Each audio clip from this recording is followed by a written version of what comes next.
Right, so today I have been tasked with engaging you on aligning training with business objectives. And a lot of the conversations that we've been having have hovered around this.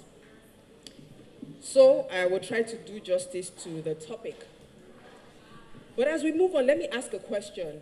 How many of us have actually, had to participate using a jigsaw puzzle? If you've used the jigsaw puzzle before, maybe growing up or as an adult, please raise your hand. Let's see the show of hands properly. Sorry? You went to a nursery school? Okay, nice. So you've experienced a jigsaw puzzle before. So tell me, what has been the best aspect of that jigsaw puzzle? Can we have the microphones? The final piece. So when you put that piece in the puzzle and you see the big picture, you're so excited. Right. But let's now flip the coin. Imagine a jigsaw puzzle that you're not able to put that piece. How do you feel? You say frustrated. That is the word. Because you're not able to get that final piece and put it in there and see that big picture, there's a level of frustration that builds. All right, so now let's take it to our organization. So the last piece in the puzzle is quite important to us, right? So let's take it to our organizations. Talking about the disconnect.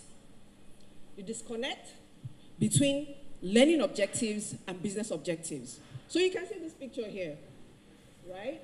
There's a huge gap. There's someone on this side, there's another person on this side, there's a huge gulf. So when you look at that piece of the puzzle is your organization and the objectives in your organization. And that last piece is actually what? Your training plan, your training program, the implementation, the execution, the transfer of the training. And so when you want to implement training and you do not align it with the goals of your organization, what you're creating is a huge disconnect. There's a huge gap between learning and business objectives, and you are training for training's sake. We've talked about that so often, right? And ultimately, we need to break that gap. That is the essence of this conversation. But to break the gap, what are the things that we need to do? Because it ought to be as practical and realistic as possible. So we move on. The business case. You may be arguing, so what are we talking about? Just like Sandra said, I beg, madam, leave that. I'm not interested, right? What is the business case? Why are we talking about aligning your training objectives with your business objectives? Because if you fail to align, what happens? There's a poor understanding. You don't understand your business. You don't understand where we are going. You know, they say it's like waking up in the morning and you get to the bus stop and you don't know where you're going. What happens? You enter the first bus that comes and you have your destination. You have no idea where your destination is.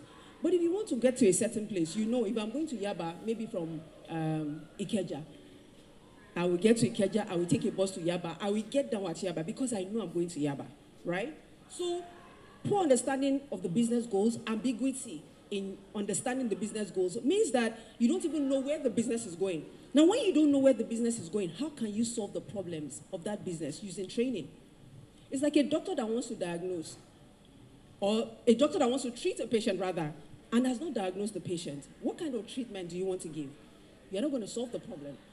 So it also wastes your time and your resources because now you are grasping in the air. You don't know what you're doing. And then there's real employee dissatisfaction with L&D and the organization. How many of us can connect with this? If you are 100% sure that your organization is truly 100% satisfied with you as an L&D or HR person, please raise your hand.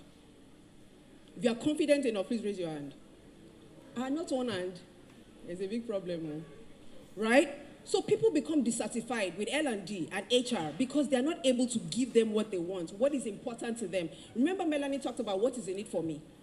You're not able to do that. And of course, at the end of the day, poor business performance because you don't even understand what the business wants. So how can you provide a solution? Right, now let's flip the coin again. Like I said, poor business performance. Let's flip the coin again. Let's make the business case for what? For aligning your training plans, your training execution with your business objectives. Why does alignment matter? It matters because when you have clarity on what is important to your business, you provide solutions that solve those problems. You provide solutions that get the business to where it wants to go to because it's directly linked to your business needs. At the end of the day, when you look at your line managers, your reports, and you know what the business wants, and you provide it, they are engaged on the job because you are giving them what they need to succeed on that job. And that success will lead to what? Increased performance, better salaries, better bonuses. So they will align with you, right? So when you align your training objectives with what the business wants, you end up having what? Better performance. So we are going back to class. And this class is what? Understanding Business Objectives 101. I'm only going to stick to 101, don't worry. Just the basis.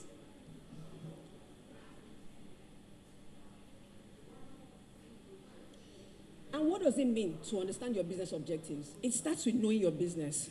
So ask yourself, if you cannot reflect the mission or the vision of your organization, perhaps you really don't even know where that organization is going. So it starts with that.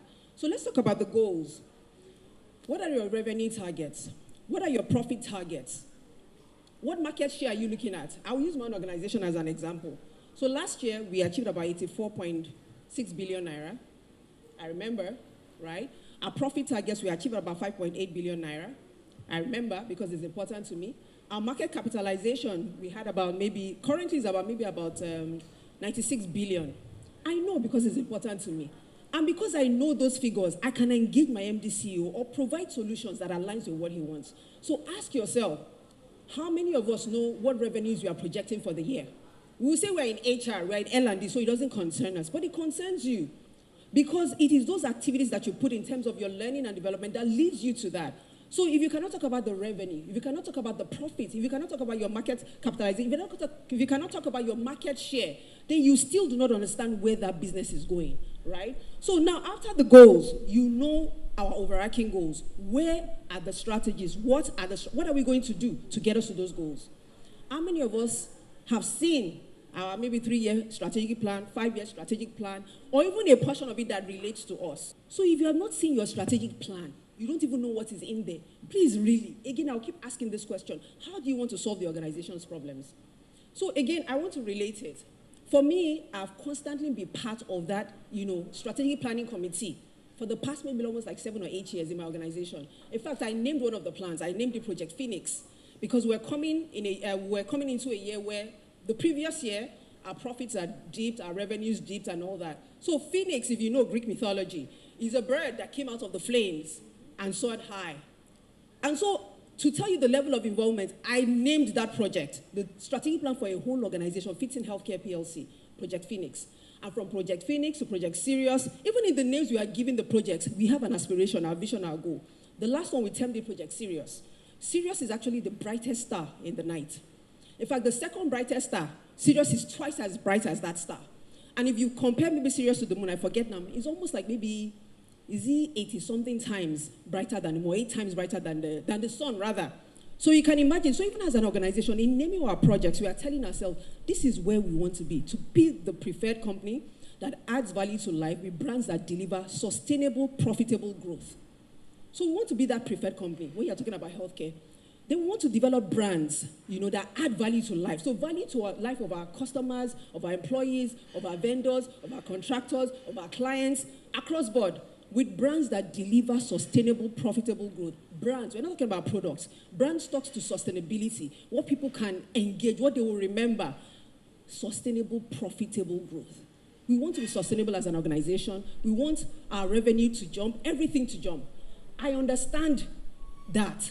And so in understanding that, I can come up with training programs that delivers where the organization is going. But like I said, the acid test, if you ask yourself all these questions, how much of it can you answer? And if you can't answer that, you need to go back to the drawing board and ask, God, even if it's not with you, if you have a supervisor, please, our strategic plan, what role is HR playing? What role is L&D playing? Even in my own team, I have my unit heads be part of smaller work streams. And all the ideas don't come from me. I get ideas from them. And they are involved in the crafting, the execution, the understanding. So it's not about me. But if we ask ourselves all these questions that we cannot even answer, honestly, we do not yet understand our business. And you will not be able to provide solutions. So it starts with that. Then what are your products? Whether you are doing, physical products, services, what are your products? I can talk about my products. Right? Because maybe I came from the sales and marketing team. But I'm in HR, but I can still talk about my products. I can talk about Gascol. It's an antacid. Gascol contains magaldrate. What is the unique selling point of Gascol that others don't have? Magaldrate is a complex that when you take it, it doesn't give you the side effects that if you have magnesium trisilicate on its own and calcium trisilicate on its own, it will not give you that side effect. I can still say that. I can talk about Ciprotap. Ciprotap comes as a softlet, right? And Ciprotap softlet comes with a technology that makes it difficult to fake. It is still the gold standard when it comes to ciprofloxacin, right? I can go on and on. I can talk about Z-Gel. It contains linseed oil. When you rub it on the skin, it absorbs it in a way that others do not have. I know my products, and I know the unique selling points of my products, so I understand the business the way it should be understood. All right. So again, what are the challenges? What are the pain points that people are having on the job? What are the bottlenecks that people are frustrated about on the job? You are not going to sit down as HR or L&D and be crafting your own training plan in your office and think that you're going to add value. You have to engage those line managers to know what exactly is your pain point. When you wake up and come to work, what gives you a headache? What keeps you up at night? If you don't know that yet and you're not engaging to find out, you still do not understand your business and you are not going to get the best when it comes to providing training solutions. All right, so moving on. The second point in understanding your business, after you have understood the business, is the stakeholders. Who are the key stakeholders in your organization, right? Who is who? Starting from the C-suite. Of course, we had a panel session with the C-suite. And why did that panel session, why was it part of this program? Because we understand that transformation starts at the top. It starts at the top. So it's not just HR and L&D leaders who are the ones that are going to be driving training transfer effectiveness. No. Your CEOs must understand what training transfer effectiveness is. But you know what? You must speak their language. And you see, even though you have your C-suite, there are different things that they want. Your MD CEO wants to look at all the top line, the bottom line, succession planning, sustainability, corporate governance. Those are the things that are important to your MD CEO. Your chief finance officer is all about cost management sometimes. It's all about the revenue, the profits, right? It's all about corporate funding. How do we get source of funding that is cheap? It's all about things that are going to ensure that the financial success of the organization is confirmed, right? You also have your chief technology officer, maybe cybersecurity, risk, things like that. So you have to understand each of the members of the C-suite and what is important to them, right? So let's move on. Divisional and departmental heads. Now, the goals at the high level are also cascaded to these people. So engaging them because they know the key strategies that are going to drive their departments for the next year. So as an organization now, we have a 3-year rolling plan. One is Project Sirius is ending this year. Another one is starting next year. And everybody, we have work streams. People and culture, I have a work stream. Corporate branding, I'm also part of that work stream, right? And everybody knows what we want to achieve. So you must engage those departmental heads because they know the strategies that they want to run with. Now, we talked about managers. You see, when Balani was talking in the morning and said, what was the most critical thing? It was support from managers. You see, this group of people, if you do not engage them and get their buy-in, what is in it for me? You will struggle. You will struggle with training transfer effectiveness because they do not see any reason why. You are just giving us extra work. Why am I doing this? So engaging line managers is something you must have as a tool in your pocket. It worked for me. When I became the training manager, I started, my career, like I said, as a sales rep. I became a senior sales rep. I became a regional sales manager, selling. But then they said, you know what, we need a training manager for this organization. Let's do something. And, my Oga just said, I walked past. Why can't she do it? Let's go talk to Joke. So they had a conversation with me. I said, let me take it. Now, I started training the sales and marketing team. Because I came from that team, I knew the pain points. I knew what we wanted. And it was very easy to come up with training plans that address their issues, right? So these key managers, if you don't understand what they need to do, you are not going to be able to achieve any goals. Now, employees' key talent, also critical. Not all your employees, we want to train as many people as possible, but you need to focus on your key talent. Because these are the people that when you build their capabilities, in terms of their deliverables, it can grow in leaps and bounds. So you also focus on those people. And even your customers, you need to understand what is important to them. So knowing your business, knowing your stakeholders is one of the key things that you have to put in place if you don't already have it. All right, so now let's go from understanding business 101 to understanding training 101. This is a classroom, like I said. I'm learning, I hope you're also learning a few things. Any questions, comments, or I should just ride on? Okay, they said I should ride on. All right, so let's now go to understanding training 101. What are the basics that you need to understand when you're talking about training? Training needs. And it's not just ticking the box. It starts with training needs. When you are not able to identify the real training needs, it's like a waste of time and resources. What are the organizational needs? What are the performance gaps? Ask those managers, if they're in sales, what makes it difficult for you to achieve your sales? Let me know. Speak to the HR people. At least even HR should speak to HR. What are the key issues you're having? Speak to the IT people. What are the issues you're having? Speak to your supply chain people. What are the bottlenecks you're having in delivery of our products or services or things like that? What performance gaps do we have? Is it people's capabilities? Is it that they don't understand what they're supposed to do on the job? When you understand the performance gaps in your organization, you're already seeing the training needs. That is only solved by training. I'm still coming to that. What does your business need to thrive? You need to understand that as well. Challenges on the job resulting from a lack of knowledge or competency that is only solved by training. So remember, Sandra talked about the MVP model. I hope she's still going to be able to take that and break it down. Need validation. You must ask why. There's also root cause analysis. You ask why. Oh, I think training is going to solve the problem. Why do you think training is going to solve the problem? Oh, the sales rep, they are not able to sell. Their revenue is dropping. Why? And that, so when they move around with the cars, some of them, only 3 of them have cars. Oh, so it is a car issue. It's not the fact that they don't have the knowledge or the competency about the products. So let's go and focus on that, right? So you must look at it and ensure that it is only going to be solved by training. You must ask the why, root cause analysis. That's very critical. All right, let's move on. So setting smart learning objectives. I think this is so important to me. I felt like maybe Melanie had seen my slides when she started talking.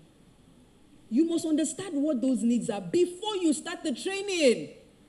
But what happens? We start the training, we do the training, even after the training, we still don't know what the needs are. That is a recipe for disaster. You are not going to get any training transfer if from the beginning you don't even know what you want.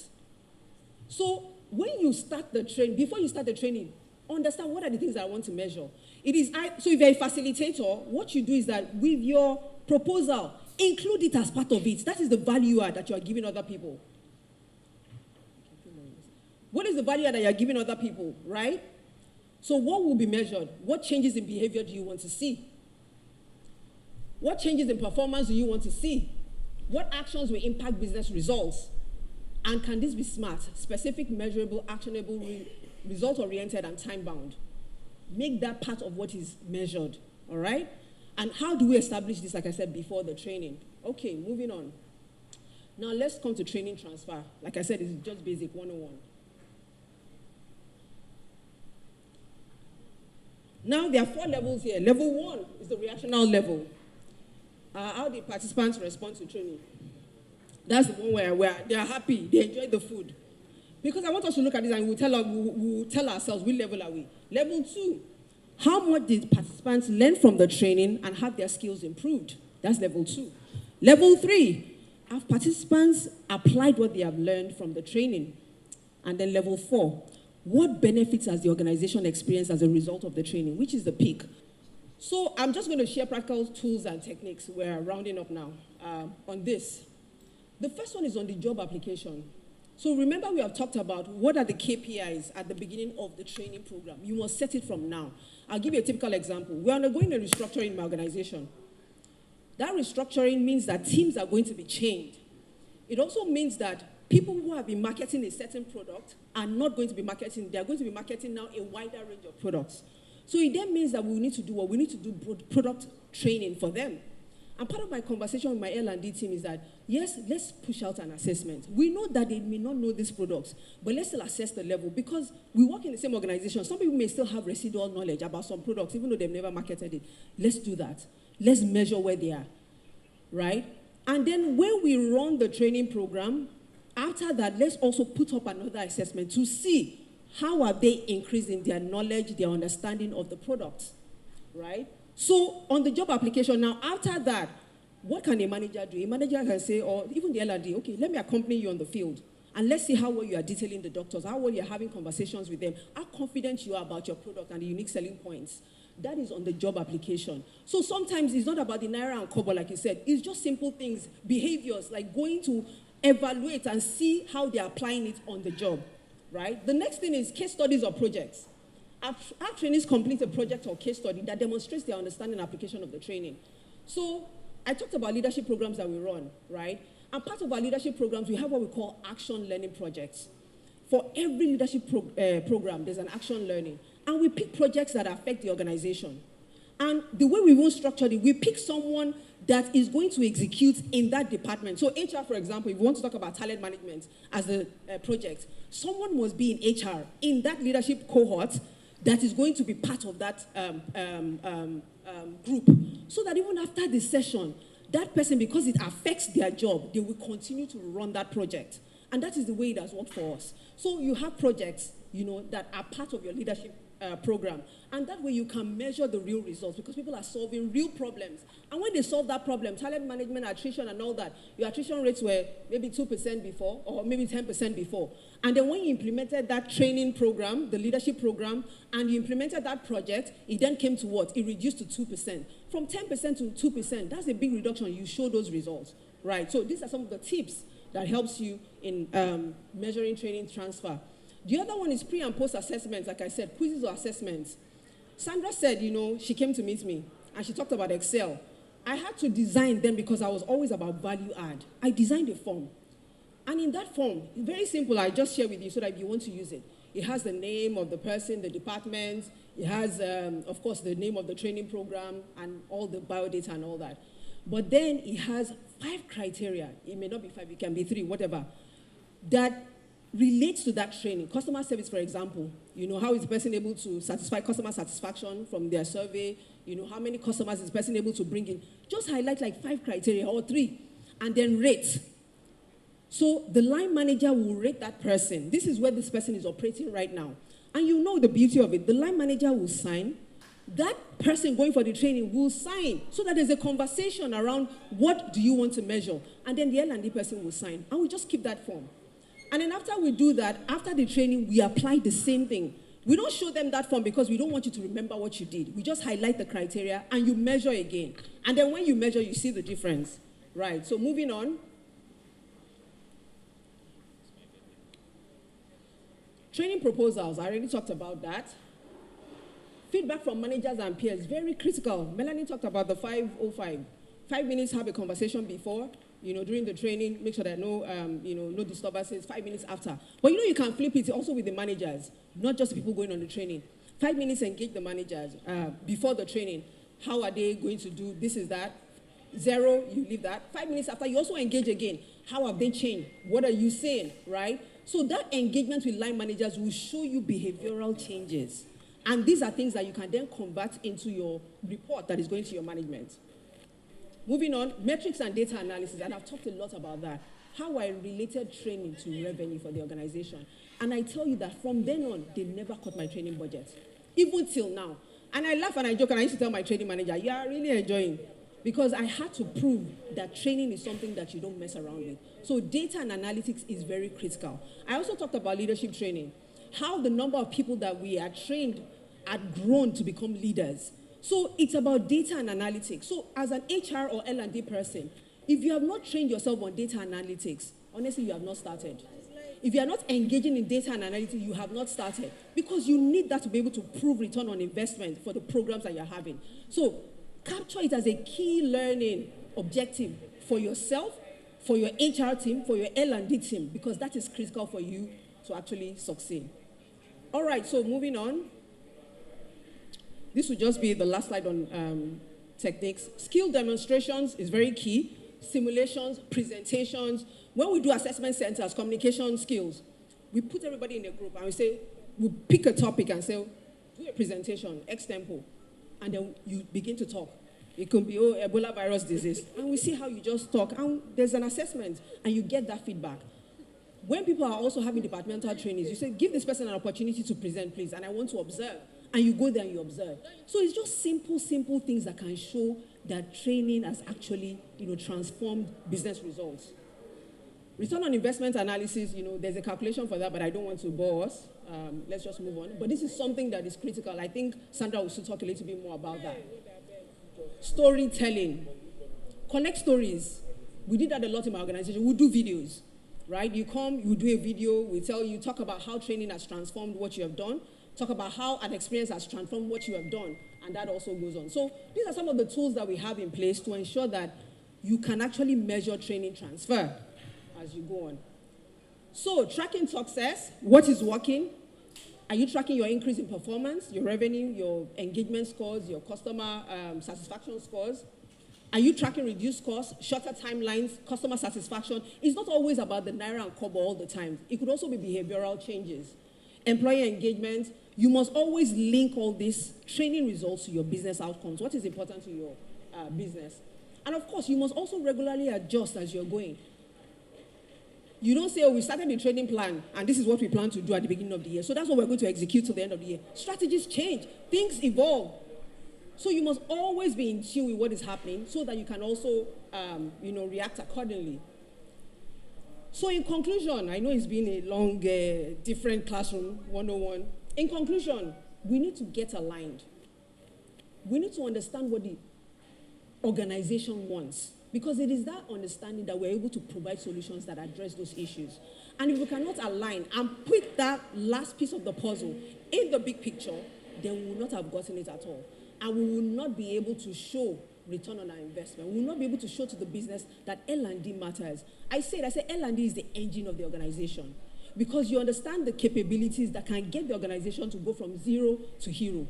So as an L&D person, as an HR person, if you're not able to unlock that and close the gaps, you will then realize that you are not able to get the organization to get to where they're going. So start aligning your training with business objectives today and drive meaningful impact. So it's a call to action. What are we going to do differently? I need everybody to write down now one thing I'm going to do differently that will ensure that there's actually training transfer in my organization. Just write down one thing that you're going to do differently. And I would love if anybody is also willing to share that with us as well. Anybody willing to share that? One thing that you're going to do differently. Anybody willing to share? Yes, please.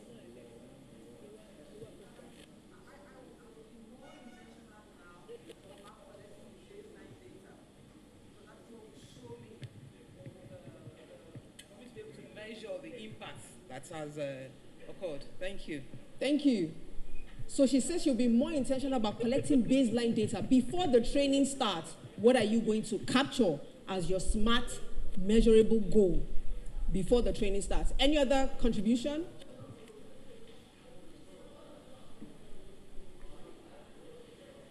Anybody wants to share any other thing? Yes, please.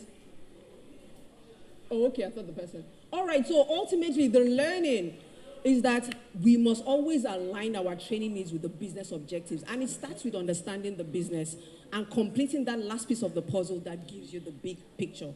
So thank you very much, everyone. I hope it's been, very engaging. I hope you've taken some key points.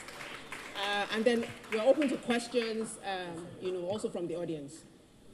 Fantastic. Thank you so much. Online, are there questions? Online? My name is Gabriel Balogun. I work with business leaders and individuals, helping them to perform better at work and at life. My question is, what do you do? How would you advise that we approach business leaders that do not have very clear business objectives? So let me paint a picture. Let's assume that there is the customer support manager, there is the head of business operations, and then there is the CEO. And maybe the CEO has, of course, the CEO always knows where he's going, so he has a goal, very clear goal. But then the head of business operations struggles with clearly translating the strategy into objectives for the customer support manager. So you need to deploy training for customer support and you're starting with what are your goals, and the person is clueless, how do you, or the person tells you vague things like, I just want them to be better at their jobs and all of that. How would you advise that we approach such situations? Thank you. Okay. So it is clear that, and you know, this happens a lot. At the top, when it comes to strategy, on understanding the strategy, in fact, there was a survey that was done, there was a session I attended, and they were rating the different levels and the understanding of strategy at all the levels. At the highest level, strategy is like, they understand it almost like 100%. But you know, as we began to go lower, the understanding began to diminish. And so what you see there is a gap between the CEO and those that report to that manager. So there are several ways I would want to suggest that you can manage that. You might need to go back and look at how strategy formulation happens in that organization. In my own organization, like I said, we have work streams, right? You have the people and culture work stream, you have the digital transformation work stream, you have the commercial or sales or business development work stream. And what happens is that all the departmental or divisional heads meet with their own reports. So sometimes strategy is top down, but it's also bottoms up. And so those conversations are happening because remember the talk about the iceberg. And it is that the people under the iceberg are the ones that understand the real pain points of the organization. So conversations must hold with them. So perhaps a conversation around how do we even do our strategy sessions and formulate our strategies. And let's have more involvement from the bottom. So that there, even if there's a missing link, it is not as impactful because part of that strategy was also formulated by people that were at the lower levels. So you may want to have a conversation with your CEO or even with that manager to say, this is our strategy session, our strategy objectives for this year. Maybe we should have like a strategic hangout or a session and let's just hear from everybody. It could just be a nice suggestion.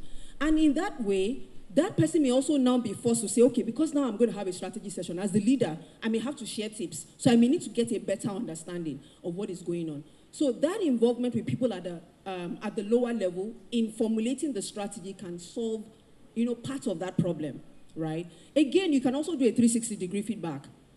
We say, okay, we just want to do feedback, evaluation for all the leaders. So you don't single that person out. And part of it will be communication of strategy.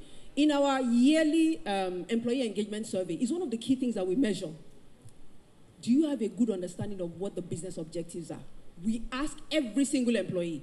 And when we get that data, we also show it to management. 80% say they understand, 60%. So if it's dropping year on year, and you can decide to now drive it down maybe departmentally or divisionally, so you can then identify leaders who really understand the strategy and are communicating it properly, right? You can also do organizational town hall sessions. So after the strategy sessions have been, completed, or even if it's just the CEO that's coming up with the strategy, then engage each of the departments and have general conversations like a town hall meeting. So you can have some high level, our revenue for this year. In my organization, we declare the revenue for the year.